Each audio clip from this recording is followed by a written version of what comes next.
No Ar. Um programa que mostra, divulga e debate o terceiro setor, dando voz à solidariedade e construindo a cidadania.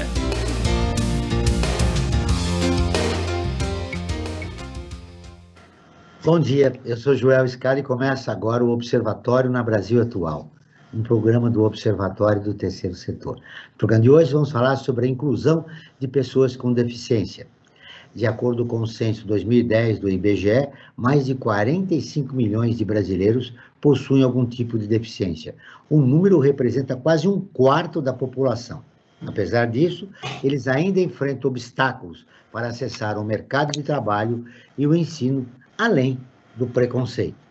Para conversar sobre o assunto, nós recebemos a Mariana Rosa, que é mulher com deficiência, jornalista, integrante do coletivo feminista Ellen Keller, mãe de uma criança com deficiência, educadora e ativista pelos direitos da pessoa com deficiência. O Luan Pinheiro, que é pesquisador do Instituto Olga Cos.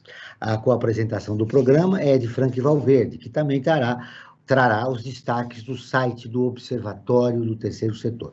E você vai conferir as notícias do mundo com o Lê da Letra, direto da Rádio ONU, direto de Lisboa. Bom dia, Franklin. Bom dia, Joel. Bom dia, Mariana. Bom dia, Luan. E bom dia a você que está em sintonia aqui no Observatório na Brasil Atual.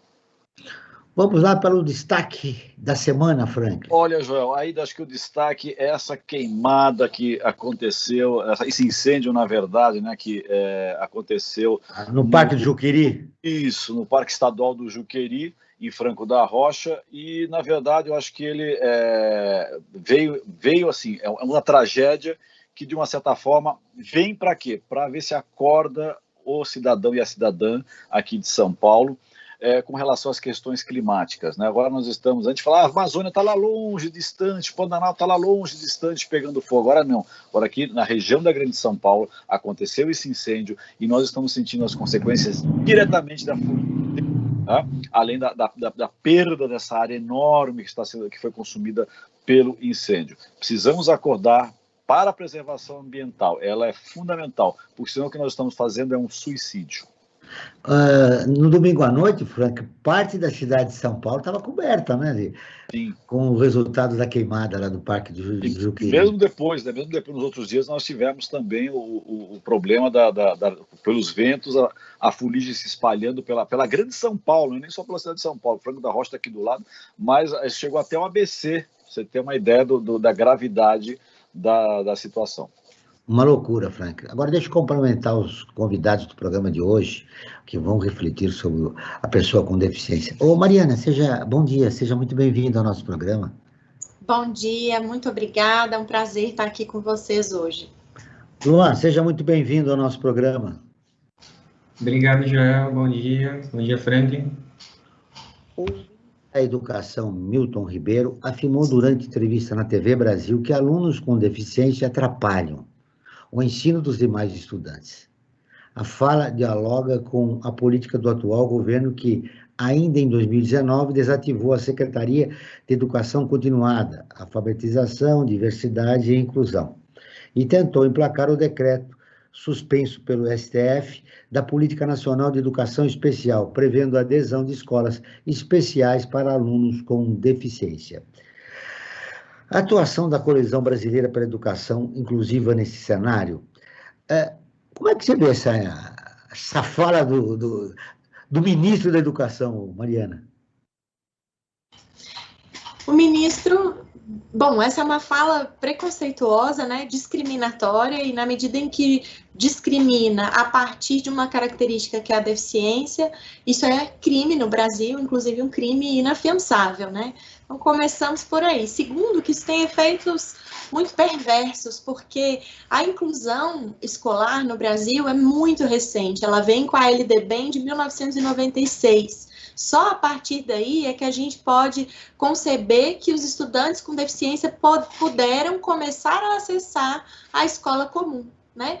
Então, a inclusão tem uma série de lacunas ainda hoje, né? É óbvio que não é um processo perfeito, mas a gente tem que aprimorar, caminhar. Quando o ministro diz isso, ele, na verdade, é como se ele autorizasse as pessoas que têm dúvidas ou que ainda têm muitos preconceitos, né, que estão se segurando ali porque a lei diz que não pode recusar matrícula, que não pode segregar, elas estão se segurando. Aí o ministro diz uma coisa dessa, pronto, é como se as pessoas se sentissem autorizadas a reverberar essa premissa, esse paradigma da segregação. Isso se traduz na prática com dificuldades que as famílias já estão enfrentando desde o decreto 10.502 de outubro do ano passado, que está suspenso, mas que com ele as escolas já começaram a barganhar a matrícula, encaminhar para instituições, então a gente já está sentindo os efeitos disso na prática, né?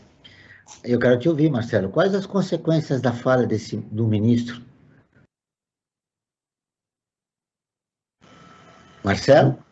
Eu, né, Joel? Você fala? É você. Tá certo. Luan, perdão. Desculpe, Luan. Troquei seu nome, Luan. Luan. Bom, a inclusão, né, ela é um fenômeno, assim, complexo, né? Ela é um progresso social que, em termos históricos, a gente está só começando a engatinhar, assim, se a gente for pensar, né, no que tem acontecido nas últimas décadas. Então, é como a Mariana falou, existem, sim, lacunas, né? As quais a gente vem se esforçando para fazer a nossa parte, né? Nós, aqui no caso, o Instituto Olga Claus, uma organização da sociedade civil, a gente, assim como as escolas, temos as nossas dificuldades, mas é justamente através de parcerias que a gente vai conseguindo fazer isso acontecer. Mariana, como a Coalizão Brasileira para a Educação Inclusiva deve agir nesse cenário? Qual é a reação? Quer dizer, qual a proposta para se contrapor uma fala tão, assim, que provoca um retrocesso, né, na discussão em relação à pessoa deficiente no país? A coalizão vem dialogando com os parlamentares, com as autoridades de uma maneira geral, com os ministros do STF, sobre a educação inclusiva e todos esses desdobramentos, né? Inclusive, hoje e amanhã está acontecendo uma audiência pública no STF para discutir esse decreto 10.502. Eles vão vão ouvir 58 instituições que foram constituídas como amicus curiae, né, como instituições que vão aconselhar o ministro a pensar essa matéria que está lá para ser julgada, porque o decreto, é bom que se diga, né, o decreto está suspenso, mas não revogado. O que a gente quer é que o decreto seja revogado, né? Existe uma diferença. Então, a coalizão está focando todos os esforços nesse momento. Tem várias instituições que compõem a coalizão que estão hoje e amanhã como amicus curiae nessa audiência para que esse decreto seja finalmente, né, revogado. E aí, quando a gente está fazendo isso, a gente está fazendo um enfrentamento a essa fala, obviamente, do ministro. Luan, a fala do ministro potencializa o preconceito que já existe na sociedade em relação à pessoa deficiente. De que maneira contornar isso? Eu acredito que a gente não se encerrar na educação, né, para falar de uma inclusão educacional. Assim. Em outras palavras, a inclusão ela é um fenômeno transversal a diferentes áreas, né? Então, a gente não pode, vamos dizer assim, se apegar à palavra do representante de um determinado segmento, né, para falar sobre inclusão, assim, cada vez mais ele tem que ser algo da cidadania. Vocês estavam comentando sobre o clima, por exemplo, né? Inclusão é uma questão de cidadania, né? E de, portanto, uma série de cuidados que a gente deve ter durante a nossa vida, né? Então, eu acredito que a solução seria justamente tornar isso cada vez mais difundido em diferentes áreas, assim, né? Não só na educação, não só na saúde, né? Durante muito tempo a inclusão foi uma questão de saúde, de reabilitação, mas não só isso, né? É uma questão, antes de mais nada, de direitos humanos e de equidade, né? Olha, Mariana, de acordo com o levantamento da plataforma de dados Big Data, dos 14 milhões e 65 milhões de sites brasileiros ativos em 2020, menos de 1% era acessível para as pessoas com alguma deficiência. Diante desse cenário, desde junho de 2021, o Observatório Terceiro Setor tem em seu portal de notícias uma ferramenta que converte um texto em áudio, tornando os seus conteúdos mais inclusivos. Qual a importância de se naturalizar a construção dos espaços digitais ou físicos, né, pensando na inclusão? Acho que isso diz respeito ao conceito da deficiência. Quando a gente entende que a deficiência não é um laudo, não é um diagnóstico, não está localizada no indivíduo, né? Quem diz isso não sou eu, a legislação brasileira, é a Convenção Internacional dos Direitos das Pessoas com Deficiência. Desde 2006 que a gente tem o que a gente chama de modelo social da deficiência, que diz exatamente isso. Deficiência não é uma condição individual, deficiência é o que acontece no encontro entre um corpo que tem limitações e um meio, a sociedade, que produz barreiras que impedem que esse corpo, que essa pessoa, possa participar do mundo em igualdade de condições com as demais pessoas. Que barreiras são essas? São várias. Você acabou de dizer uma delas, barreira ao acesso à informação. Se a gente está pensando que todas as pessoas têm os mesmos direitos no mundo, que não tem ninguém com mais valor do que ninguém, né? Que o acesso à informação tem que se dar de forma equânime para todos, os sites, as plataformas digitais e todos os meios de comunicação precisam se comunicar de uma maneira inclusiva, o que significa considerar que existem pessoas que não enxergam, que não ouvem, que precisam de uma linguagem simples, que precisam de libras, que precisam de legendas, e independente, inclusive, das deficiências, né, ou dessas condições que a gente está mencionando, quando a gente parte da perspectiva de acessibilidade, isso beneficia todas as pessoas. Às vezes, naquele momento, você está fazendo uma outra atividade, ao invés de ler a notícia, você pode ouvir, ou você está com uma questão transitória e está com uma dificuldade, tem uma audiodescrição, né? Então, quando a gente pratica acessibilidade, tudo fica melhor para todas as pessoas, né? Com a diferença de que se não houver acessibilidade, no caso das pessoas com deficiência, elas ficam impedidas de participar. Em relação, Luan, às redes sociais, eu já citei, menos de 1% são acessíveis às pessoas com alguma deficiência, né? Como montar políticas públicas e projetos de inclusão, né, das pessoas com deficiência no país? Eu acredito que seria por meio da própria inclusão da pessoa com deficiência na formulação dessas políticas públicas, né? Muitas vezes a pessoa com deficiência, ela não, justamente não tem acesso, né, a essa participação política, a essa movimentação social, e ela acaba sendo, assim, um pouco mais passiva, no sentido de receber, né, essas propostas, essas políticas, e poucas vezes ela participa, né? Inclusive, o trabalho que a gente está fazendo aqui de pesquisa é justamente esse, desenvolver meios de entrevistar, de se comunicar de uma forma acessível para incluir as pessoas com deficiência. E lembrando que tudo isso que a gente está falando tem sido atualizado, né? Mesmo até hoje, quando a gente fala pessoa com deficiência, parece que não soa correto, né? É o que a Mariana estava falando, na verdade a deficiência ela está muito mais na sociedade, né, do que no indivíduo, na pessoa, né? É justamente uma sociedade que não se adapta, não tem um desenho universal, né, como a gente fala, para poder receber essa pessoa. Nesse trabalho que vocês estão fazendo, Luan, que indicadores vocês estão construindo para chegar a um resultado? Inicialmente, a gente começou com os indicadores de desenvolvimento aqui das oficinas do Instituto Olga Costa, que são programas de artes e esporte, e agora, aos poucos, a gente está expandindo para temas mais amplos e transversais da cidadania, né, no sentido geral. Então, a moradia, a acessibilidade arquitetônica na cidade, as questões de atitude, acessibilidade atitudinal, como se diz, né?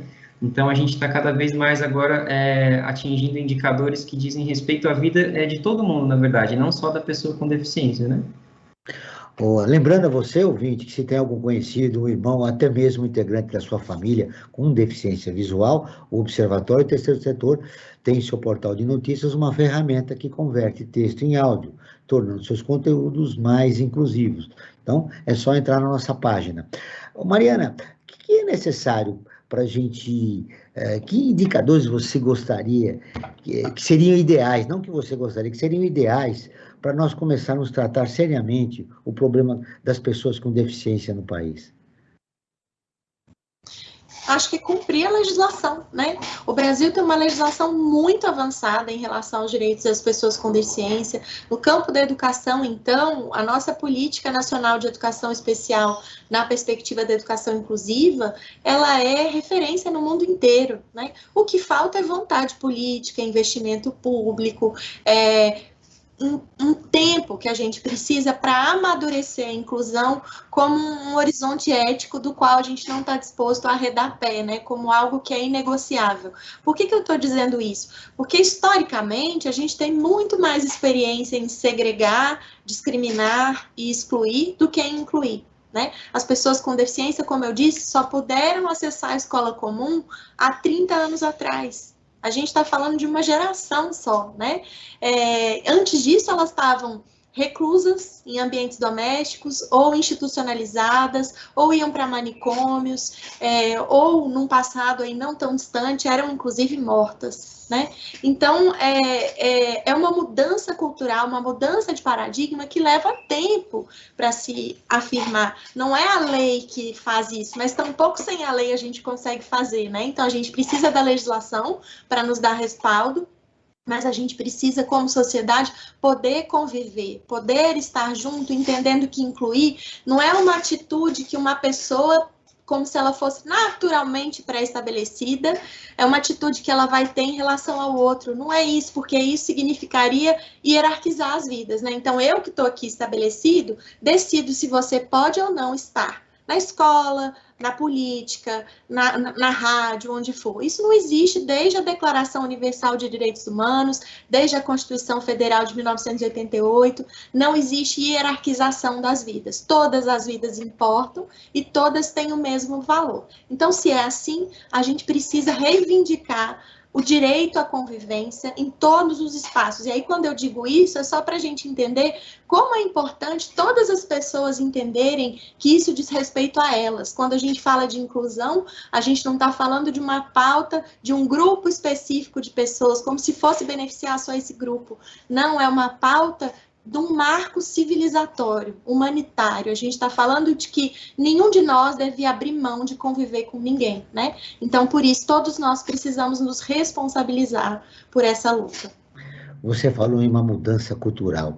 Aí me fez voltar ao nosso tema que a gente abordou na pergunta anterior, a respeito do preconceito. O preconceito existe dentro da própria família. Como se trabalhar isso? Quer dizer, a própria família não tem aquela visão da inclusão, né, do deficiente, né, na sociedade. Ela mesmo, e aí a gente mostra nessa trajetória histórica, que ela escondia, né, seus integrantes que tivessem algum problema com deficiência. Como quebrar esse aspecto, e que é um vetor importante, né, do preconceito da sociedade?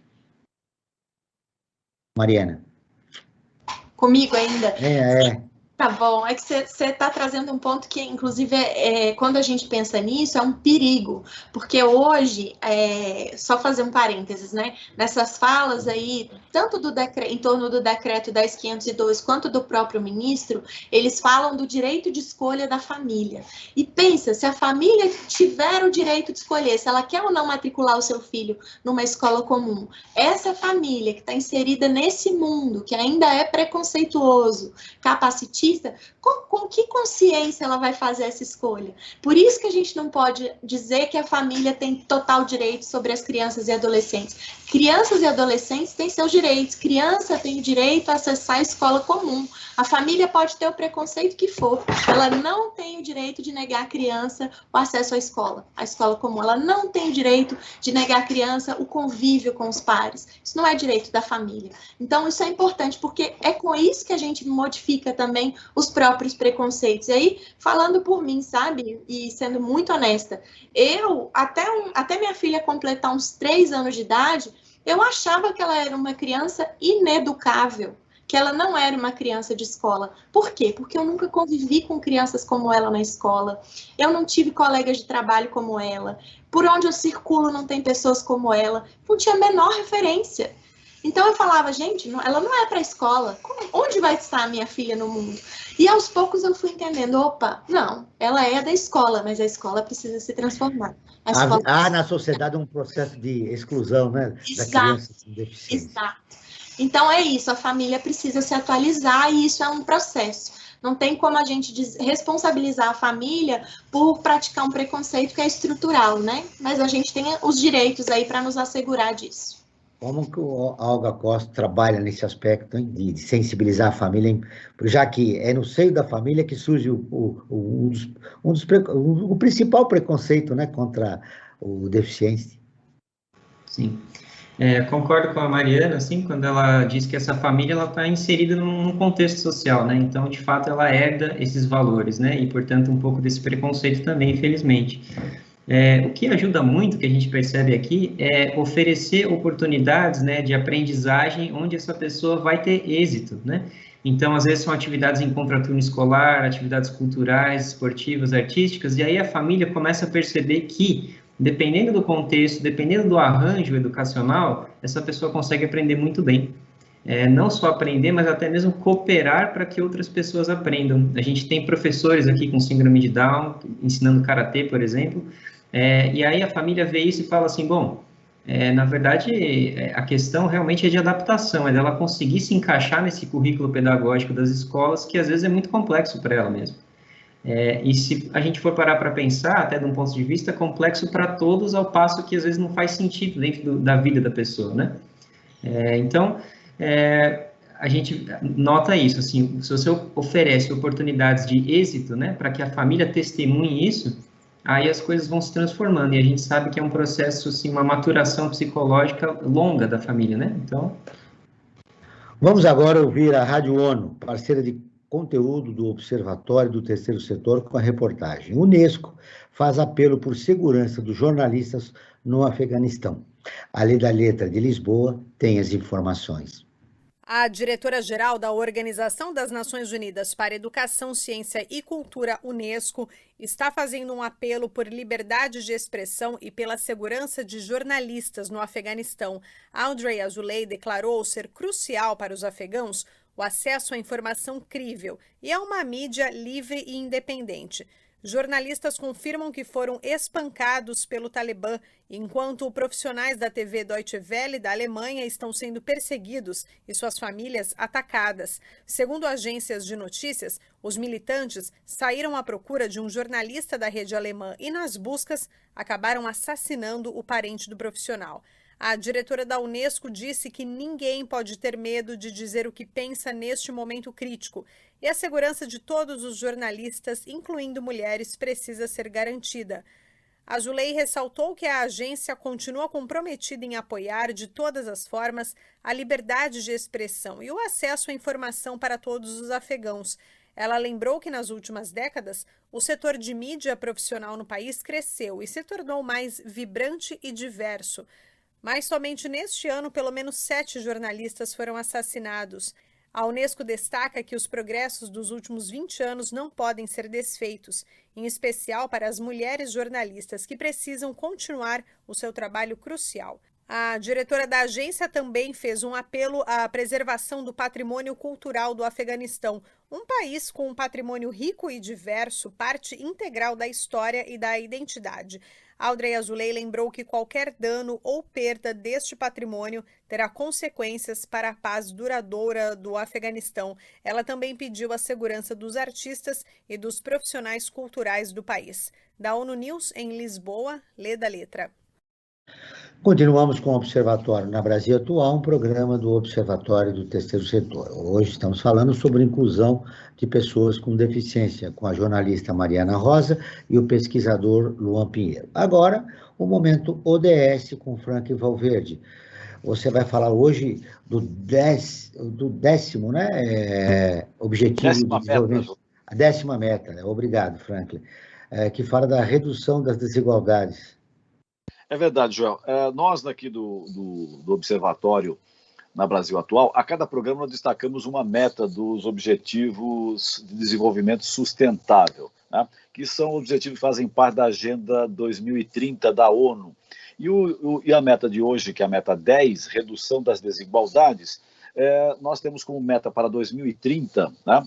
Pretendemos chegar lá em 2030, para isso nós precisamos empoderar e promover a inclusão social, econômica e política de todos e de todas, de forma a reduzir as desigualdades, independentemente da idade, do gênero, da deficiência, da raça, da etnia, nacionalidade, religião e condição econômica ou outra qualquer. Né? É importantíssimo trabalhar para essa redução das desigualdades. E, Joel, queria aproveitar também e falar sobre a nossa enquete, né? A cada programa que nós realizamos aqui na Rádio Brasil Atual, nós realizamos uma enquete que está relacionada diretamente com o tema do programa. E a enquete para o programa de hoje é a seguinte: nós perguntamos, você estuda ou conhece uma pessoa com deficiência na sua escola? E o resultado foi o seguinte: 54% disseram que sim, contra 46% disseram que não. Né? Ou seja, mostra que a de verdade deveria ser 100% das pessoas deviam conhecer, porque se tem um percentual na sociedade de pessoas com deficiência, elas deviam estar na escola normal. Quando você pega um pouco mais da metade só que conhece, alguma coisa está com problema aí na escola. E em função dessa situação, Joel, eu tenho uma questão a fazer tanto para a Mariana como para o Luan, que é a seguinte: eu até gostaria que eles falassem de uma forma bastante didática. O que a sociedade pode fazer para trabalhar para a inclusão do cidadão e da cidadã que tem alguma deficiência? Eu acho que a gente precisa ser bem didático, né? Que a pessoa fala, agora o que você, como cidadão, uma cidadã, você pode fazer para contribuir com que não exista, com que acabe esse preconceito com relação a pessoas com deficiência na nossa sociedade. Podemos começar com a Mariana. Sim. Olha, depende. Se você é um comerciante, você pode pensar num espaço que acolha todas as pessoas, um cadeirante, uma pessoa cega, uma pessoa que pode estar com mobilidade reduzida por um período de tempo, pode um autista, enfim, né, lugares com um pouco mais de espaço, etc. Se você é prefeito de uma cidade, né, vamos pensar espaços, calçadas, transportes, que sejam acessíveis para todas as pessoas. Mas eu não sou o prefeito. Como é que você pode entrar nos portais da cidadania da sua cidade e pedir que isso seja feito? Ou denunciar quando isso não é feito? Denunciar o transporte, denunciar a calçada, denunciar as estruturas que estão por aí. Se você é um gestor escolar ou é uma família que está com um filho na escola, olha se o projeto político-pedagógico da escola prevê a educação inclusiva. A gente olha qual é a nota, qual é o número de alunos que passaram lá no Enem, né? Olha qual é a qualidade da escola. A qualidade da escola passa pela educação inclusiva. Pergunta quantos alunos com deficiência tem naquela escola. Se a escola está cuidando de endereçar isso. Se você é um empresário, você está cumprindo a lei de cotas? Você está contratando pessoas com deficiência? Mas não encontra, desculpa, né? Não encontra pessoas com deficiência qualificadas. É óbvio, né? Elas até outro dia não acessavam a escola.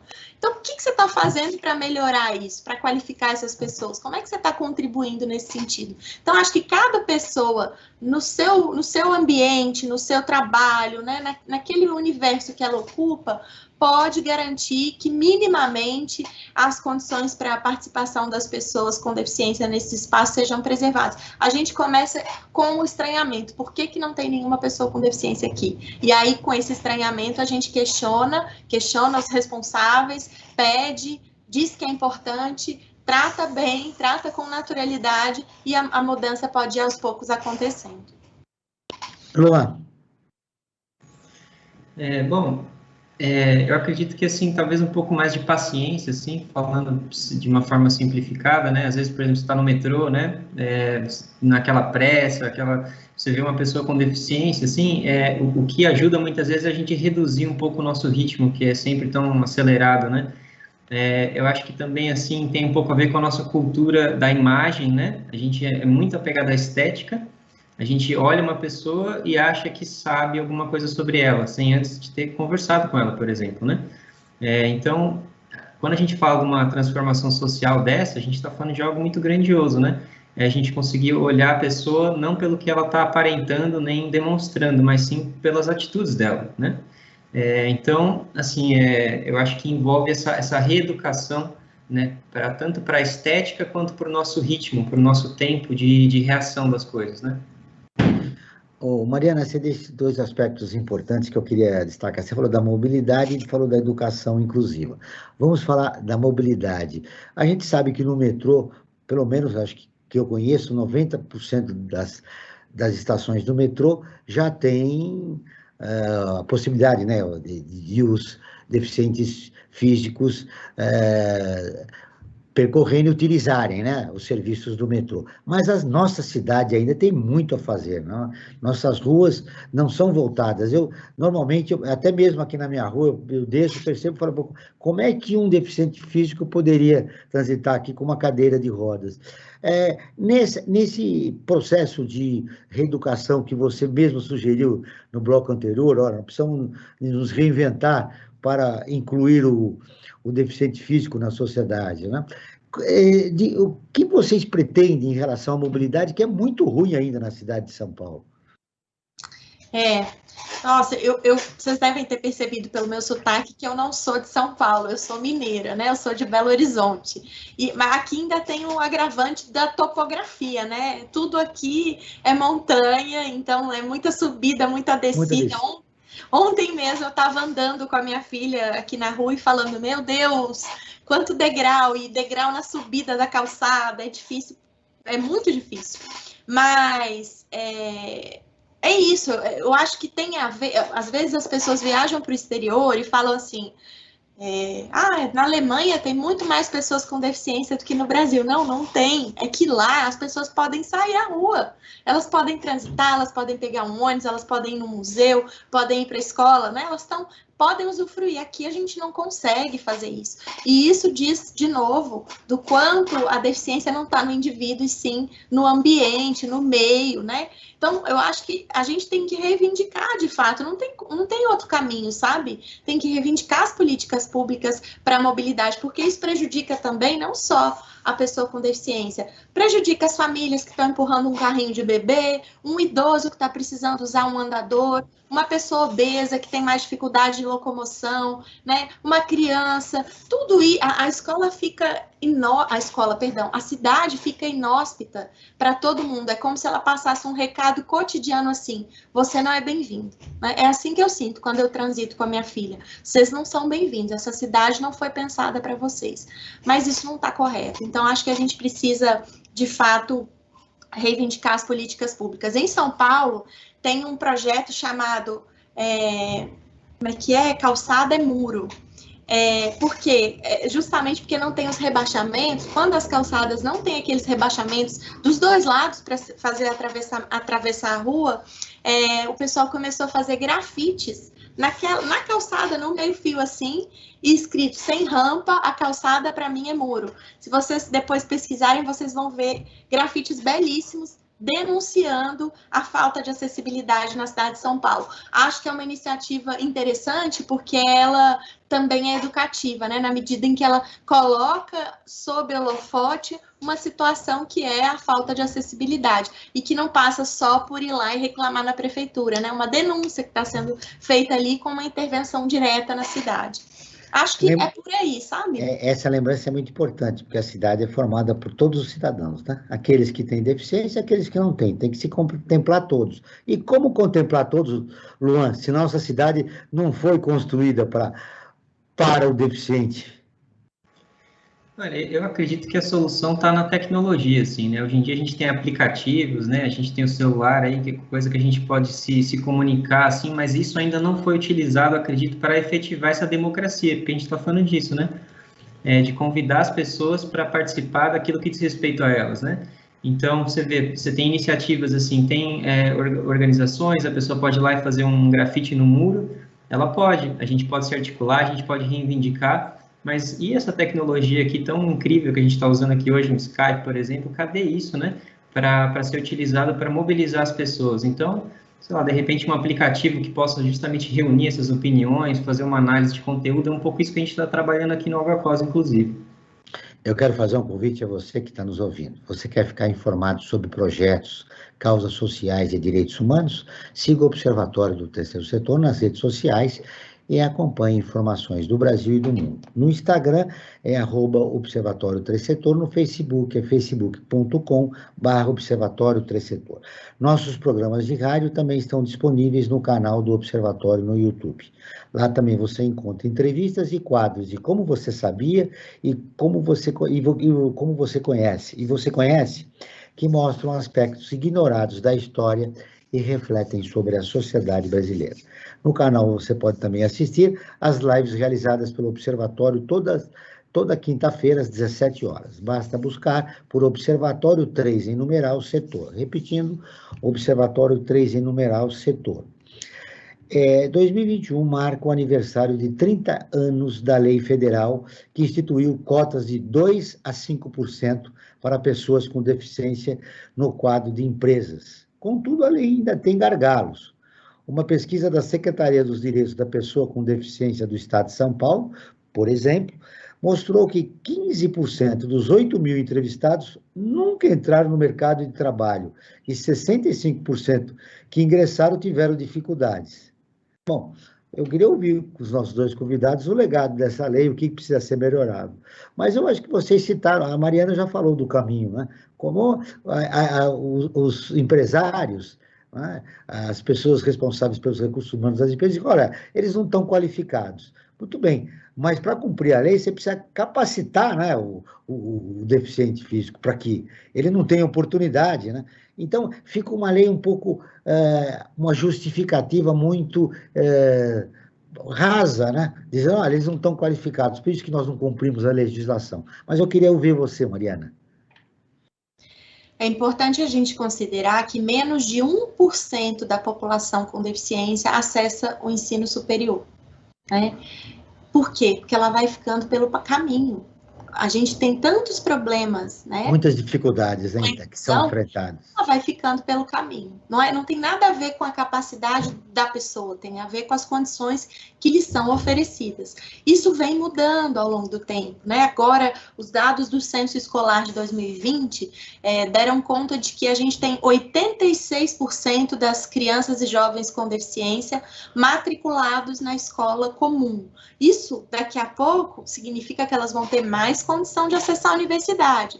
Com mais pessoas com deficiência acessando a universidade, mais conhecimento vai ser produzido a partir da perspectiva de alguém que tem deficiência e mais condição de acessar o mercado de trabalho. Então, eu fico pensando no círculo virtuoso que tem a educação inclusiva, né? Quanto mais gente puder acessar a escola, e não é só acessar, é acessar, participar, aprender, permanecer, né? E com isso acessar o ensino superior. Semana passada eu estava assistindo a defesa de dissertação de mestrado de uma grande amiga que tem deficiência e pensando no valor que tem ela ter feito a defesa dela. Ela estava justamente fazendo uma análise das redes sociais e da visibilidade que as pessoas com deficiência conseguem ter nas redes. E isso dito por alguém que tem deficiência. A gente não tem quase essas análises, né? A maior parte dos estudos sobre pessoas com deficiência são feitos por pessoas que não têm deficiência. Então, é muito importante que essas pessoas estejam nesses espaços, ocupem esses lugares e possam ir aos poucos pressionando para mudar essa realidade. E aí, obviamente, que as empresas vão ter mais mão de obra, né, mais condição de contratação. Mas até lá, contratem, as pessoas estão aí, existe mais gente disponível no mercado, mesmo com esse 1%, existe mais gente disponível no mercado do que gente sendo contratada pelas organizações. E isso costuma ter menos a ver com a qualificação e mais a ver com os preconceitos, né? Então, eu vejo muitas empresas dizendo, vamos contratar, mas tem que ser deficiência leve. O que quer dizer isso? Eu não quero ter trabalho, eu não quero ter que contratar não quero ter que comprar uma tela maior, não quero ter que investir no elevador, não quero ter que olhar as atividades que essa pessoa vai fazer, então não quero ter trabalho, né? Esse é um ponto importante para a gente considerar. Eu quero te ouvir, Luan. Por exemplo, na educação, para a gente, na busca da igualdade na sociedade de pessoas normais e deficientes, o sistema de cotas poderia ser uma solução?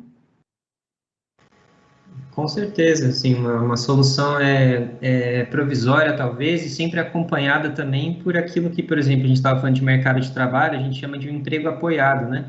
Que é quando a pessoa, ela tem acesso, mas, ao mesmo tempo, ela é amparada por uma série de, vamos dizer assim, cuidados e avaliações, né? Para que essa permanência no trabalho ocorra, assim. Então, é uma formação que envolve os gestores, os CEOs aí, para que eles percebam também a importância de ter um ambiente com diversidade. Isso é extremamente saudável para as instituições, né? Um clima organizacional que se arranja de acordo com a diversidade de pessoas que tem nele, é uma coisa que é boa para todo mundo. Você tem vários estudos que mostram isso, né? Quanto mais diversidade você tem em todos os aspectos, né, numa instituição, mais ela tende a se desenvolver. Bom, agora vamos ouvir os destaques do site do Observatório do Terceiro Setor. O que você traz essa semana, Franklin? Joel, eu tenho aqui, antes de destacar algumas matérias do Observatório do Terceiro Setor, eu quero convidar todos e a todas a visitarem o nosso site, é observatório3setor.org.br, o 3 em numeral. Entre as várias matérias, vou destacar algumas e dar um certo enfoque numa delas. Eu quero destacar, Bengala ajuda na autonomia de pessoas com deficiência visual. Essa é uma matéria que foi feita mostrando o quanto que a Bengala ajuda as pessoas a se locomoverem, as pessoas que têm deficiência visual. Outra matéria é conheça projetos sociais de 15 causas diferentes. Então, é uma matéria também que tem bastante acesso no nosso portal. Outra matéria que também eu recomendo é a Lei da Maria da Penha completa 15 anos. Eu acho que é importante, a Lei da Maria da Penha veio para ficar, é uma lei muito importante e recomendo que as pessoas leiam essa matéria. E o destaque especial que quero dar é a matéria que foi escrita pela Mariana Lima, né? Que é fotógrafo com baixa visão, fará cobertura das Paralimpíadas de Tóquio. Isso é importantíssimo, porque isso é uma matéria inclusiva, mostra que a inclusão está chegando, né, em todas as áreas. E essa matéria relata o quê? Que o João Maia, que perdeu a visão aos 28 anos, devido a uma uveit bilateral, doença que em muito se assemelha à conjuntivite, mas que, a não ser tratada corretamente, pode prejudicar a visão de forma permanente. Foi o que aconteceu com o João Maia. E, apesar da doença, ele seguiu adiante para conseguir realizar o seu sonho de ser um fotógrafo. E ele é lá de Bom Jesus, lá no Piauí, teve o acesso e o apoio da Fundação Dorina Novil, tá? E conseguiu se tratar, enfim, receber um tratamento para isso, e hoje ele é um fotógrafo, e ele vai cobrir os Jogos Paralímpicos lá em Tóquio, como ele fez também quando a Paralimpíada foi no Rio de Janeiro. Então ele já tem um know-how nessa área, é um profissional de baixa visão, mas que vai cobrir como fotógrafo. Acho que isso é uma matéria muito bem-vinda nesse momento que nós estamos vivendo. E eu também alerto o seguinte, Joel, que as nossas matérias todas, né, para esse público, inclusive, ela conta com a ferramenta da audiodescrição. Então, as pessoas que têm deficiência visual podem conhecer e ter acesso ao nosso conteúdo através dessa ferramenta da audiodescrição, Joel. Frank, eu já emenda o convite para as pessoas que quiserem contribuir com as organizações que atuam no terceiro setor. Nós temos uma página, não é isso? Perfeito. Nós temos a página, uma ferramenta nova, para melhor dizer, que chama-se Apoie o Terceiro Setor, uma plataforma online de financiamento coletivo para organizações da sociedade civil que tenham projetos em diversas áreas. Como é que a gente faz para conhecer essa ferramenta? Acesse apoie3setor.com.br, o 3 em numeral, apoie3setor.com.br. E aproveitando, já que você me chamou também para falar sobre essa ferramenta, eu quero aproveitar também e falar sobre o Observatório em Movimento, que é uma outra área muito importante dentro do Observatório do Terceiro Setor, que nós estamos ouvindo inúmeros especialistas de várias áreas do conhecimento para saber deles como melhor viver esse momento de pandemia e como viver também depois da pandemia, porque com certeza, passada essa pandemia que nós estamos vivendo, o mundo será diferente. Então é importante saber desses especialistas como melhor viver esse momento de pandemia, Joel. Perfeito, Frank. Aí estão os convites e as informações do Frank Valverde, co-apresentador do nosso programa. Mariana, nós estamos caminhando para a última etapa do programa de hoje, mas ainda eu tenho tempo para conversar um pouquinho mais com vocês. Mariana, você fez questão de, na sua apresentação, nós conversamos antes de começar o programa, falou, olha, jornalista, mulher com deficiência, ativista, feminista, e aí eu percebi que você quis registrar que você é uma pessoa deficiente, mas está engajada na sociedade, é uma feminista, trabalha como jornalista, ou seja, é uma ativista de direitos humanos. E aí eu gostaria de te perguntar a respeito da autoestima das pessoas com deficiência. Nós já identificamos, pela sua fala, do Luan, de que existe uma série de dificuldades na nossa sociedade, somadas com preconceito, né, em relação à pessoa com deficiência. A autoestima do deficiente, diante dessa realidade, é muito ruim, né? Ah, o Freud tem que ajudar bastante, a Jadivan. Olha, assim, eu acho muito importante destacar, a minha deficiência é recente, eu tenho baixa visão, né? Eu adquiri a baixa visão há 3 anos, há 10 anos atrás eu perdi a visão do olho direito, e há 3 anos a visão do olho esquerdo reduziu bastante também, alguns problemas na minha retina. E como é que a gente se mantém firmes, conscientes do nosso valor, né, e muito confiantes mesmo.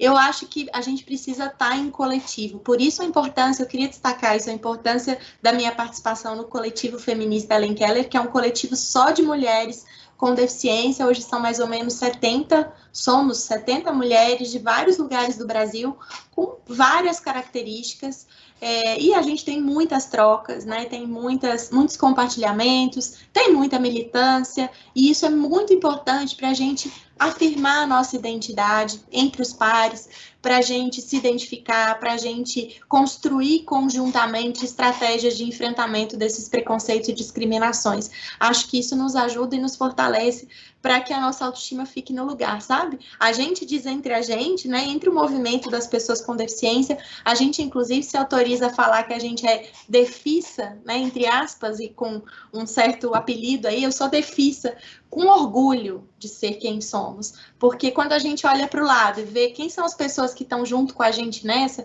a gente fala, nossa, é muita gente boa, é muita gente engajada, né? E óbvio que não tem só isso, né? Entre as pessoas com deficiência também tem mau caráter, também tem gente ruim, como tem em qualquer grupo. Acho importante também dizer isso, porque senão a gente olha e fala, são uns anjos. Não, gente, tem gente ruim também com deficiência, né? Não são todos uns anjos, assim como nenhum humano é, né? Você não pretende idealizar a figura do deficiente. Não. É só que a sociedade reconheça os seus direitos humanos, né? Exatamente isso. E que a gente possa fazer isso coletivamente. Quero te ouvir, Luan. De que maneira nós melhoramos a autoestima da pessoa com deficiência? Primeiro, garantindo outras condições básicas, assim, né? A Mariana citou o Freud, mas tem um outro psicólogo também, o Maslow, né? Da corrente humanista, que tem aquela pirâmide famosa, né? E se a gente for ver lá a autoestima, ela está justamente ali mais elevada, né? Assim, ela é algo que não vem se você não tem outras coisas que estão garantidas, né? O sentimento de pertencer a algo, de amor, de acolhimento, né? Seja na família, seja no seu propósito de trabalho, na sua missão de vida. Se você não tem isso, né? A sua autoestima, ela também não vai se desenvolver do nada. Então, quer dizer, ela é algo que requer, primeiro, uma série de fatores básicos, assim, né? E aí, junto com a autoestima, vem outros desenvolvimentos pessoais também. A sua ausência de preconceitos também é um deles que está lá no topo, né? Mariana, durante o programa, você disse que passeou com a sua filha nas ruas da cidade, perto da sua casa, e se sentiu não bem-vinda. Eu quero dizer que você é muito bem-vinda no nosso programa hoje e sempre, para trazer os aspectos importantes, não só da pessoa com deficiência, mas mostrar essa realidade e para a gente acabar, pelo menos, minimizar esse preconceito que a sociedade tem em relação à pessoa deficiente. Muito obrigada, viu? O que mais importante você gostaria de deixar registrado no programa de hoje, Mariana, que é fundamental que os nossos ouvintes, sejam familiares, sejam pessoas com deficiência, ouçam e, a partir de agora, construam uma outra atitude quando olhar uma pessoa com deficiência? Acho que o mais importante é a gente entender que inclusão não é um favor, não é algo, né, que a gente faz por solidariedade, por assistencialismo, por pena. Inclusão é um direito e um processo de reparação histórica, né? Então, que a gente possa assumir isso como responsabilidade individual e coletiva. Acho que é isso. Eu agradeço muitíssimo o espaço, a conversa. É muito importante a gente poder conversar sobre isso em todos os espaços possíveis. Muito obrigada. Ô Luan, o que você gostaria de deixar registrado no final do nosso programa, que é importante para que a gente construa um novo momento na relação com o deficiente, da relação deficiente com a nossa sociedade? Que atitude nós precisamos ter a partir de agora? Eu diria que cada vez mais a gente compreender que viver em diversidade, né, seja uma diversidade de etnia, de culturas, de condições genéticas, como é o caso da deficiência, seja o que for, essa diversidade ela é saudável. Então, que cada vez mais a gente perceba isso e possa valorizar as diferenças, né, e não só conviver com elas, mas buscar essa convivência, né, procurar isso. Então, também agradeço muito, gostei muito, Joel, Franklin, Mariana, muito obrigado. Não, nós não terminamos o programa ainda, não, Luan. Eu estou fazendo as perguntas finais, mas ainda já vai continuar, nós vamos continuar um pouquinho mais. Agora nós vamos ir, assim, agora nós começamos a última fase do programa com os destaques finais do Franklin Valverde. Franklin. Vou dar aqui, João, a minha manchete síntese dos programas, como eu costumo fazer. Uma sociedade verdadeiramente democrática é aquela que consegue incluir a todos e a todas. É o que eu destaquei deste programa de hoje, tão bem conduzido por você e com a Mariana e o Luan, dando umas contribuições importantíssimas para o tema da inclusão da pessoa com deficiência. Ô Luan, do que você gostaria de deixar destacado em relação aos projetos que o Algacos realiza em prol da pessoa com deficiência? Eu peço para vocês entrarem no site, assim, quem tiver interesse, institutoalgacos.org.br. A gente tem projetos de artes, esportes, pesquisa, né? A gente está agora com um projeto de um índice nacional de inclusão, então a gente vai começar uma pesquisa bem ampla, né, em diferentes municípios, diferentes estados, para a gente poder justamente entrar nesse quesito assim, mais particular e mais pessoal e regional também de cada situação, cada pessoa, sempre tentando cada vez mais convidar as pessoas para participarem daquilo que diz respeito a elas. É um pouco daquele lema, nada sobre nós sem nós, né? Muito difundido a partir da Declaração de Vancouver e tal. Então, a gente tá buscando muito isso, assim, o Algacos está focado nesse índice de inclusão, e temos os projetos aqui em São Paulo, para quem conhecer, quem tiver alguma deficiência, quiser participar, todo mundo bem-vindo. Mariana, o Luan falou de uma pesquisa, me ocorreu te perguntar, durante a pandemia, as crianças, os adolescentes e as mulheres foram mais impactadas, né? As mulheres, inclusive, a agressão contra as mulheres aumentou muito durante a pandemia. Em relação ao deficiente, quem tem mais dificuldade para se adaptar, para viver em sociedade, o homem ou a mulher? Nossa, não sei te dizer isso, mas eu acho que se a gente pensar na perspectiva interseccional, né?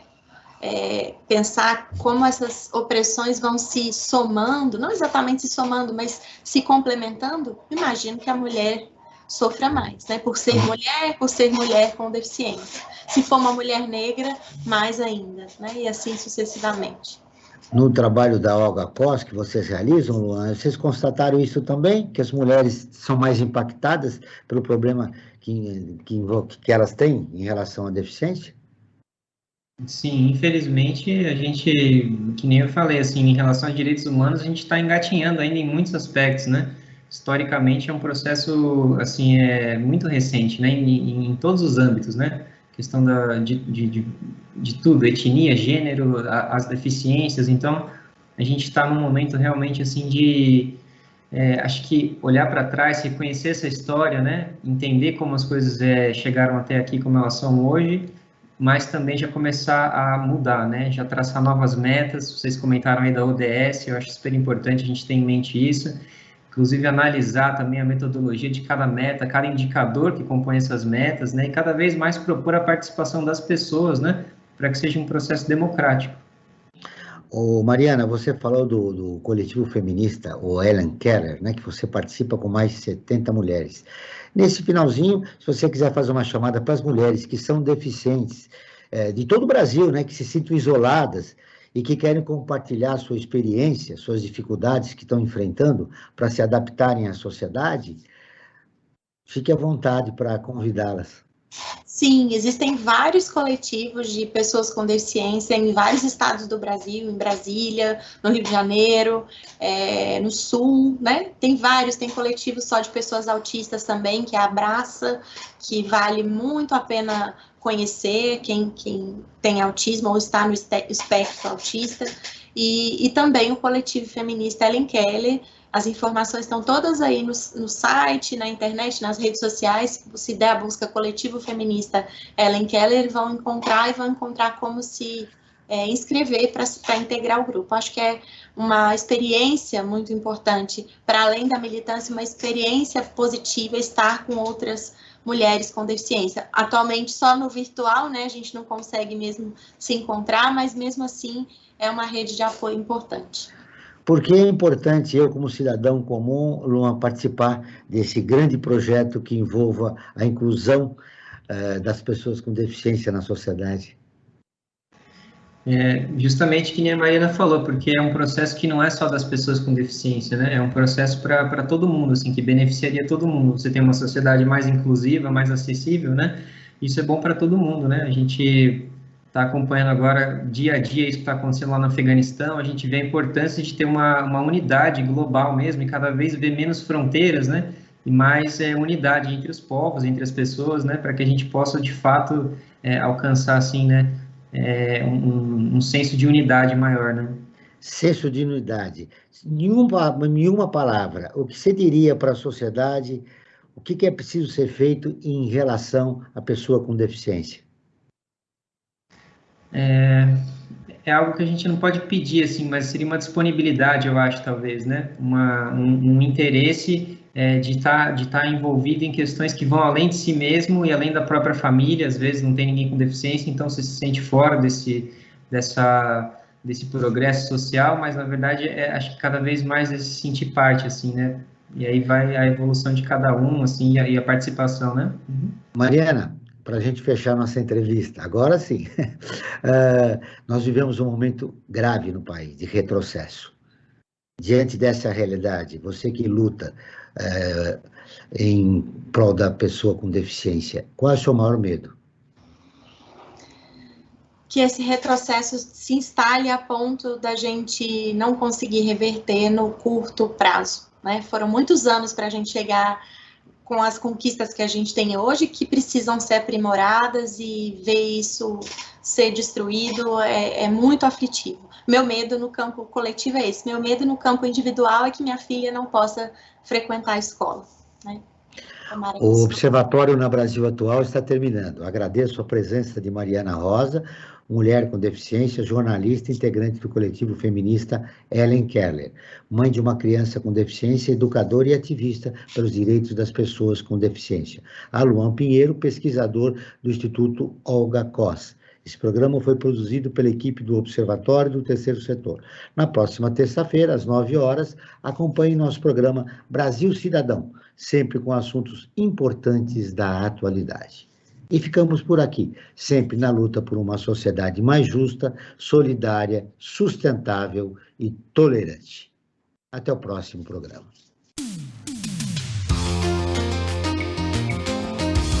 Você ouviu na Brasil Atual mais uma edição do Observatório do Terceiro Setor, sempre na luta por uma sociedade mais justa, solidária, sustentável e tolerante. Observatório do Terceiro Setor, o olhar da cidadania.